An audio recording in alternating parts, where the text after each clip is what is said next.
अवधूत चिंतन श्री गुरुदेव दत्त स्वामी महाराज की जय. छत्रपती शिवाजी महाराज की जय. श्री स्वामी समर्थ. आज मी आपल्याला सत्यनारायण पूजन कधी करावं, सत्यनारायण पूजन केल्यानंतर उपास करायची आवश्यकता आहे का, उपास नाही केला तर मग सत्यनारायण पूजन कसं करायचं, त्याच्याबद्दल मी आज पूर्ण माहिती सांगणार आहे. चॅनलवर पहिल्यांदा आला असेल तर अवश्य सबस्क्राईब करा, म्हणजे येणारे नवीन व्हिडिओ श्री स्वामी समर्थ महाराजांचे गुरुचरित्राची आणि नवनाथ पारायणाबद्दल माहिती भेटेल. आपला मृत्यू आहे तो कधीही लक्षात ठेवला पाहिजे, म्हणजे आपल्याकडून चुका या होत नाही. मग उद्या 1 तारखेला 1 फेब्रुवारीला पौर्णिमा आहे. सत्यनारायण पूजन कधी करायचं? सत्यनारायण पूजन हे कधीही प्रदोष काळी करावं. प्रदोष काळी म्हणजे काय? संध्याकाळी 6 वाजता दिवे लागण्याची वेळ असते, त्यावेळेस प्रदोष काळी आपण सत्यनारायण पूजन करावं.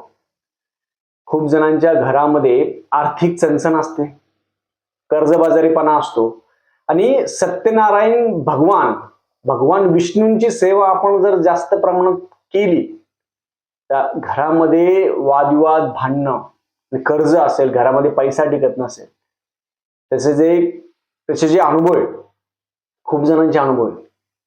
काही काही सेवेकरी जे आहे ते वर्षानुवर्ष प्रत्येक पौर्णिमेला सत्यनारायण करतात. आपण कसं सत्यनारायण म्हटलं तर खूप जणांना भीती वाटते, मग हे सामान लागतं, ते लागतं, हे लागतं, पैसा लागतो.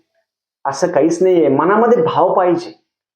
कोणतीही गोष्ट लक्षात ठेवा, जेव्हा तुम्ही वर्षभर सत्यनारायण करायचा संकल्प जर केला असेल, सत्यनारायण करायला काय लागतं मी तुम्हाला सोप्या शब्द सांगतो. सत्यनारायण आपण जेव्हा करतो तर भगवान विष्णूंची आपण सेवा करत असतो पौर्णिमेच्या दिवशी. पौर्णिमेच्या दिवशी जेव्हा आपण करणार सत्यनारायण पूजन, वर्षभरामध्ये श्रावण महिन्यामध्ये एकदा ब्राह्मणांकडून सत्यनारायण करून घ्यावं, कारण की ब्राह्मण देवता आहे, त्यांच्या हातून सत्यनारायण वर्षातून एकदा श्रावण महिन्यात करायचं, आणि वर्षभर नंतर आपण स्वतः करावं. मग आपण स्वतः करताना तुम्ही म्हणणार दादा मग हे लागतं, ते लागतं, ते लागतं. काहीच लागत नाही. कोणतीही वस्तू नाही लागत. कोणतीही विकत वस्तू न आणता सत्यनारायण कसं करायचं? कोणतीही विकत न आणता. खूप जण म्हणणार, खूप सेवेकरी म्हणतात दादा आम्हाला जॉब असतो, आमचा बिझनेस आहे, मग आम्ही संध्याकाळच्या वेळेस जमत नाही, आम्ही कधी करायचं? पौर्णिमेच्या दिवशी तुम्ही सकाळी 6 वाजेपासून तर रात्री 12 वाजेपर्यंत कधीही सत्यनारायण पूजन करू शकता, बाहेरून कोणतीही वस्तू विकत न आणता. कसं करायचं? सत्यनारायण भगवानचा फोटो आपल्या घरात असावा. तुम्ही म्हणणार आम्ही शेजारच्याकडून आणतो. नाही, तसं नाही चालत. लक्षात ठेवा, आपला पैसा आपण शेजारच्याकडून आणतो का, किंवा आपला पैसा आपण शेजारच्याला देतो का? छोट्या छोट्या गोष्टी खूप महत्वाच्या आहेत. कधीही पूजेचे साहित्य असेल, काही गोष्टी असेल, ते कधीही शेजारी पाजारीकडून ते आणायचं, त्याचं काही पुण्य आहे त्यांना जात असतं. म्हणून सत्यनारायणची फोटो असेल, छोटा असेल, मोठा असेल, नसेल सत्यनारायण फोटो महाराजांचा ठेवा, महाराजांचा नसेल दत्त महाराजांचा ठेवा, पण सत्यनारायणचा फोटो ठेवा, नाहीतर बालाजी महाराजांचा ठेवा. फोटो आपण ठेवला, आपला स्वतःचा फोटो ठेवा, दुसऱ्यांचा फोटो ठेवू नका, म्हणजे आपलं पुण्य आपल्याला भेटेल. फोटो ठेवला, आपल्याला 3 पानं मांडायचे, खायचे पानं असतात 3. कोणकोणते मांडायचे? कुलदेवता, वरुण देवता, बाळकृष्ण आणि गणपती बाप्पा. प्रत्येकाच्या घरामध्ये बाळकृष्णाची मूर्ती असावी. बाळकृष्णाची मूर्ती असावी. खूप जणांना लग्नामध्ये येत असतं, काही काहींना नाही आलं त्यांनी विकत घ्या, काही होत नाही, देव विकत घेतल्याने. बाळकृष्णाची मूर्ती आहे, त्या मूर्तीला ती मूर्ती लागेल. पूजा मांडणी कशी करायची? खूप जण म्हणतात दादा आमच्याकडे खूप मोठं घर आहे. मोठं घर असेल तर तुम्ही चौरंगावर मांडा. खूप जण म्हणणार आमच्याकडे छोटं घर आहे, तुम्ही पाटावर मांडा. पाटावर मांडा, पाट मांडला तरी चालेल. पूर्वीच्या काळी लोक खाली जमिनीवर मांडायची, काही प्रॉब्लेम नाही. देवाला फक्त तुमचा भाव पाहिजे, दिखाऊपणा नाही पाहिजे. मोठं घर असेल चौरंग मांडा, छोटं घर असेल छोटा पाट मांडा. खाली पीस ठेवायचं. पीस कोणतं? चांगलं पीस ठेवा, काळे पीस ठेवू नका. पिसाला पण काही काही जणांचं पीस ठेवतात हे, आणि त्याला उदबत्ती जळालेले पीस असतात, ते ठेवू नका. फोटो ठेवायचा, पीस ठेवा. पीस ठेवल्यानंतर आपण वरुण देवता, कुलदेवता, गणपती बाप्पा, गणपती बाप्पाची मूर्ती ठेवा. सुपारी ठेवा, गणपती बाप्पाची मूर्ती ठेवा. कलश मांडायचा. प्रत्येकाच्या घरात कलश असतो, मग कलश तांब्याचाच पाहिजे का? ज्यांच्याकडे तांब्याचा असेल त्यांनी तांब्याचा ठेवा. खूप जण म्हणणार नाही दादा आम्ही गरीब आहे, तांब्याचा नाही. तुम्ही स्टीलचा ठेवा. स्टीलचा पण नाहीये, आता संक्रांतीचं जे वाणाला आलेलं आहे ते ठेवा. म्हणजे सत्यनारायण पूजन, मला सांगायचा अर्थ असा आहे की सत्यनारायण पूजन साध्या घरातील माणूस पण करू शकतो. जो पत्राच्या खोलीत राहतो, जो झोपडीत राहतो, त्यांनी पण सत्यनारायण पूजन केलं तर त्याला पण फळ भेटतं. आणि जो श्रीमंत असेल त्याला पण फळ भेटणार आहे. असं देवता आहे, ते साधं आणि सोपं आहे त्यांचं. खूप मला मनापासून आवडतं सत्यनारायण पूजन. आपलं कलश मांडणं झालं. पाणी पाणी आपल्या घरामध्येच असतं. कलशामध्ये काय ठेवायचं? 1 रुपया कॉईन, 1 रुपया ठेवा. तुमच्याकडे जे असेल 1 रुपया ठेवा, सुपारी ठेवा. ते केल्यानंतर कलशाला स्वस्तिक काढायचं, गंध अक्षदा फुल. स्वस्तिक काढलं, समजा तुम्ही कलश चांदीचा ठेवला, सोन्याचा ठेवला, पितळी ठेवला, मातीचा ठेवला, तो कलश कलश आहे, लक्षात ठेवा. स्वस्तिक काढलं, त्याच्यावर डिश ठेवा, डिशावर तांदूळ ठेवा. हा, तांदळाचं पण खूप महत्व आहे. काही काही जण बासमती तांदूळ ठेवतील, काही काही जण आपण जे खातात ते ठेवतील, काही काही राशनिंगचे ठेवतील. तुमच्याकडे जे तुम्ही जेवता ते तांदूळ ठेवावे. बस, तांदूळाचं पण नाही, आपल्या घरातलं जी वस्तू आहे तीच वस्तू आपण देवताला अर्पण करतो. मग घरातील तांदूळ ठेवा, घरातील गहू ठेवा. कोणतेही गहू, तुमचे घरचे गहू असेल ते ठेवायचे खाली. त्याच्यावरती कलश, त्याच्यावरती डिश, त्याच्यावरती तांदूळ आणि त्याच्यावरती बाळकृष्णाची मूर्ती. काय लागले आपल्याला साहित्य? बाहेर विकत काय आणलं का तुम्ही? काहीच नाही आणलं. फोटो स्वतःचा पाहिजे, हे लक्षात ठेवा. तीन पानं आहे खायचे, नागलीचे पानं 3 ठेवा. नसेल पानं, दुसरे फुलाचे, झाडाचे कोणते पानं असेल ते घ्या, काही प्रॉब्लेम नाही. मी केलेलं स्वतः. कोरोना काळामध्ये काहीच नव्हतं भेटलं. कोरोनाच्या काळामध्ये कोणतीही वस्तू न भेटताच घरच्या घरी सत्यनारायण पूजन केलं होतं. नागलीचे पानं नाही भेटले, कोणते झाडाचे पानं तोडायचे, फुलाचे ठेवून द्यायचे. म्हणजे सत्यनारायण पूजन करायचं म्हणजे मनावर धाक नाही पडला पाहिजे, हे आणायचं आणि ते आणायचं, काही गरज नाही. तिने पूजा मांडली, वर बाळकृष्ण ठेवला, शिऱ्याचा नैवेद्य करायचा. आता शिऱ्यामध्ये रवा तुम्ही महागातला रवा वापरा, साधा रवा वापरा, कोणताही रवा वापरा, काही प्रॉब्लेम नाही. दूध कोणतंही वापरा, काही प्रॉब्लेम नाही. साखर टाका, शुद्ध तूप टाका, गावरान तूप, तुम्हाला जसं करता येईल तसं करा, काहीही प्रॉब्लेम नाही. हे झालं, प्रसादाचं झालं. आता पूजा कशी करायची? पूजा करायला खूप जण घाबरतात की आम्हाला संस्कृत येत नाही, आम्हाला. तुम्हाला काही नाही आलं तरी चालतं, काही नाही आलं चालतं. कसं? पूजा मांडणी करायची, ठेवली आपण पूजा.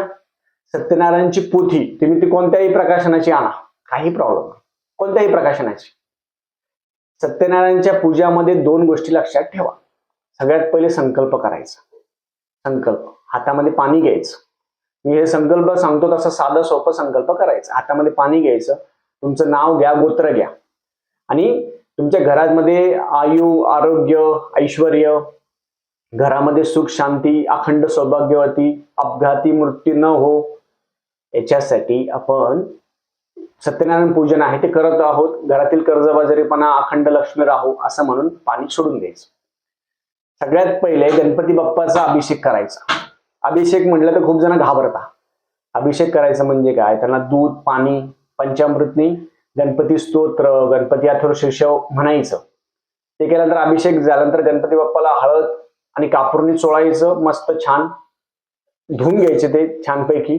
त्यांचे डोळे असेल, गणपती बाप्पाचे डोळे असेल, नाक असेल, कान असेल, सगळं स्वच्छ धुवून गणपती बाप्पा त्या स्थानावर विराजमान करायचे.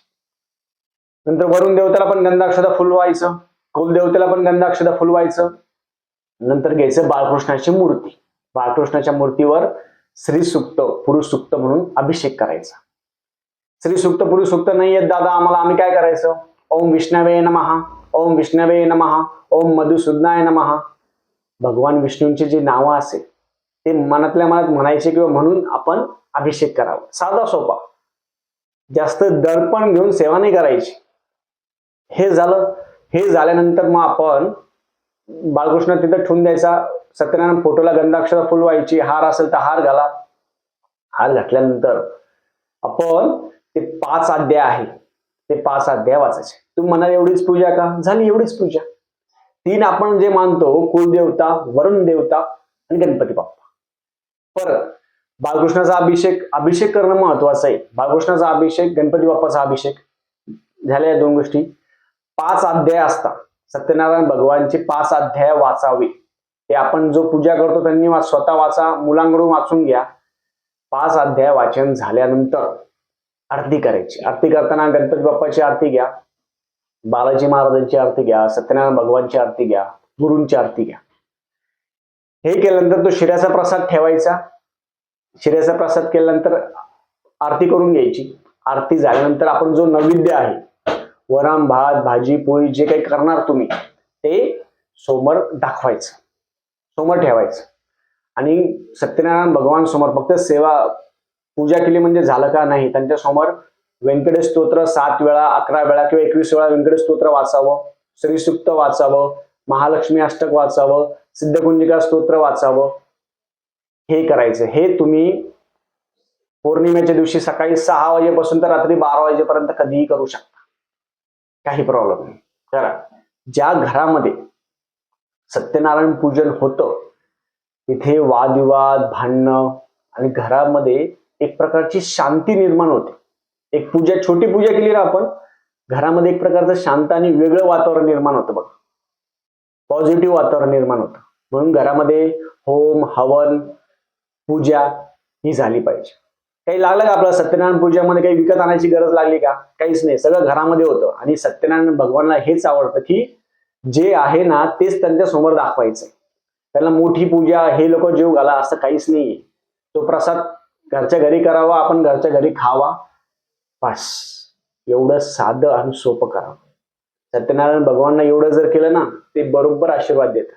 अखंड 12 पौर्णिमा जो व्यक्ती घरी सत्यनारायण पूजन करेल त्याचे दिवसमान बदललेले हे मी स्वतः बघितलेले.